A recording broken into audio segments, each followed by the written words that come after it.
एक तीसरे मुद्दे पे आज और आंतरिक आदेश हुआ है जो अत्यंत महत्वपूर्ण मुद्दा है और जिसको लोग समझ नहीं पाते हैं आसानी से।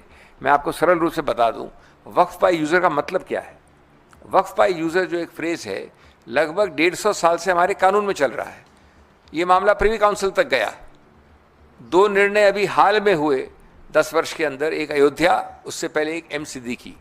उसमें पुराने 100 वर्ष के सब निर्णय कोटेड हैं, जिनको रुचि है वो उसको खोल के पढ़ लें। और इन सब में ये कहा गया है कि वक्फ बाय यूज़र सिंपली यही है कि आदमी अपने उद्देश्य द्वारा, अपने कार्य द्वारा, अपने कर कमलों द्वारा, अपने बोलने द्वारा, अपने दर्शाने द्वारा एक वक्फ बना सकता है। ये आवश्यक नहीं है कि वो लिखित रूप से उसको प्रमाणित करे, एक रजिस्टर्ड डीड बनाए, एक डॉक्यूमेंट उपजाए। और ये हक मुसलमान का वक्फ के विषय में सैकड़ों साल पुराना है। अब इस संदर्भ में इसमें एक प्रावधान था हमेशा 100 साल से, 1913, 1923, 1995, 2013 में 3R एक प्रोविजन, 3R, जिसमें वक्फ बाय यूज़र को देखा गया था, संज्ञान लिया गया था, उसको माना गया था, उसके अस्तित्व को, जो कि 100 साल पुराना केस लॉ में है।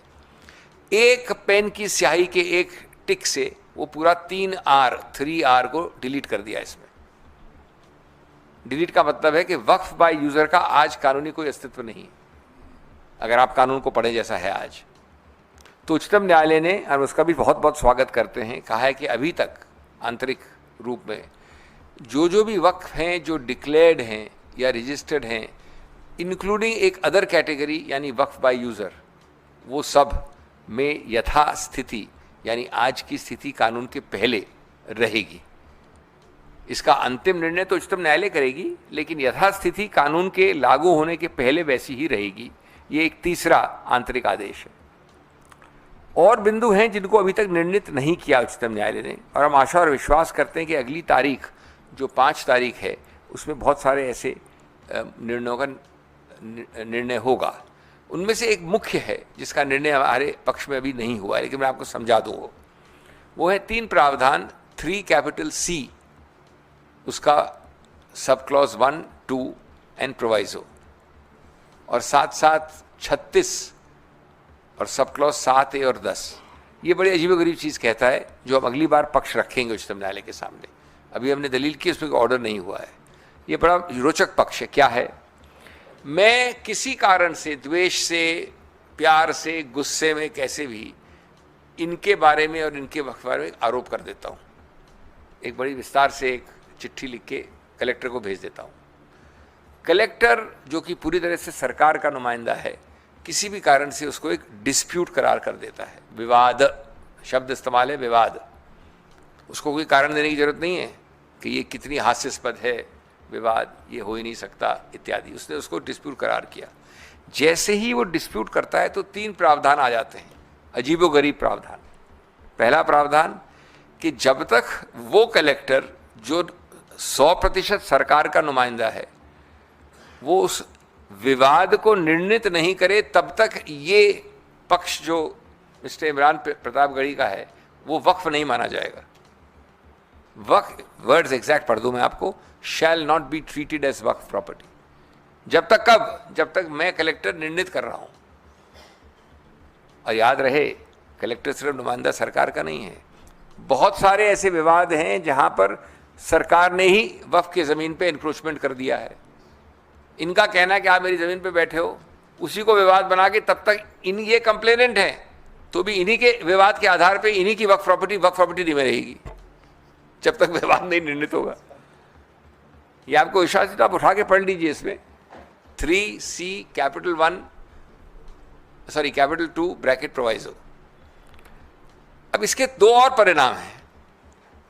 दूसरा परिणाम है कि अगर आप विवाद के अंदर हो तो अगर चाहे भी मिस्टर प्रतापगढ़ी तो भी जाकर इसको रजिस्टर नहीं करवा सकते, क्योंकि विवादित है।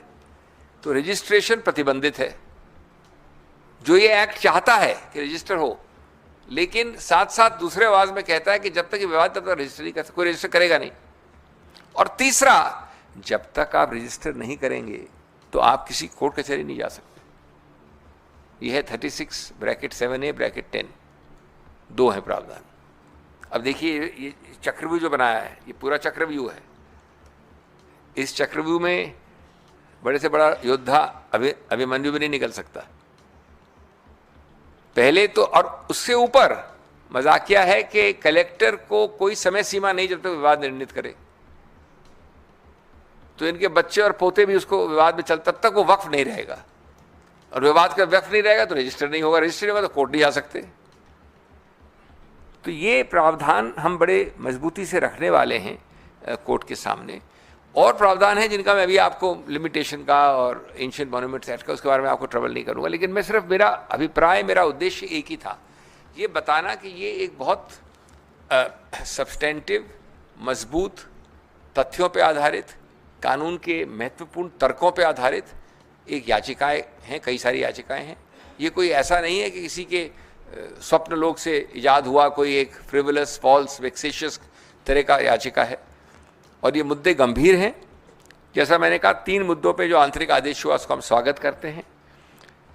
हम मानते हैं कि ये कानून ये विडंबना बनाता है कि जैसा मैंने अपनी संसद की भाषण में कहा था कि मिट्टी मेरी, मकान मेरा, इबादत मेरी, निशान मेरा। मिट्टी मेरी, मकान मेरा, इबादत मेरी, निशान मेरा, फिर भी कहते हैं सबूत दे कि हक है तेरा। तो ये जो विपरीत रूप से ये बदलता है पूरा सिस्टम, ये बहुत आपत्तिजनक है। दोस्तों, मैं ये सिर्फ कहना चाहूँगा कि we are not here to defend just one community. Don't treat it as a community specific issue. We are here to defend a constitutional principle. The constitutional principle is that the rights, like Article 26, cannot be sacrificed at the altar of majoritarian convenience. People forget that the constitutional rights are rights against the majority.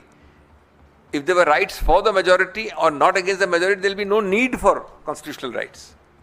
What is the need for it? Today it is the Waqf, friends. Tomorrow it could be your shrine, your institution, your faith, and even your voice. The act is not just legally flawed, it is morally vacuous, it is morally vacant. It takes the soul of religious freedom and stuffs it into a file marked subject to approval. If this can be done in the name of administrative regulation, then no freedom is safe and no institution is sacred. This is not the future which our framers envisioned, and it is not the future which the Congress party will allow subject to the court orders. ये सिर्फ मामले को मुसलमान या अल्पसंख्यक की नज़र से देखना सही नहीं होगा। ये मामला निश्चित रूप से उनके संबंध का है, लेकिन ये संविधान की आत्मा का सवाल है सर्वोपरि रूप से। अगर आज एक समुदाय के धार्मिक संस्थानों पर कब्जा हो सकता है, तो कल हर अल्पसंख्यक संस्था खतरे में होगी। ये विधेयक संविधान की बराबरी की भावना को पर आक्रमण करता है और ये धार्मिक स्वतंत्रता को सरकारी मंजूरी से जोड़ने की कोशिश करता है। आपकी संवैधानिक स्वतंत्रता, आपकी धार्मिक स्वतंत्रता मेरी प्रशासनिक या सरकारी मजबूरी पर निर्भर है। अगर हम आज नहीं बोलेंगे तो कल बोलने का हक शायद हम सबसे भी छिन जाएगा। और ये लड़ाई केवल एक कानून की नहीं, एक सोच के विरुद्ध है। अधिकारों को रियायत और पहचान को शक समझती है। ये हमारा मूल इस पे विरोध है। Friends, all I would say is that it's a very important event, and we are, as a political party, extremely grateful to the Supreme Court for having spent considerable time yesterday, almost full 2 hours, more than 2 hours, and then again at the request of the government taken it up again today and passed an interim order which will of course be subject to further hearing on the 5th. And we believe that this is an extremely important step towards the restoration of constitutional principle, constitutional morality, and constitutional correctness and rightness.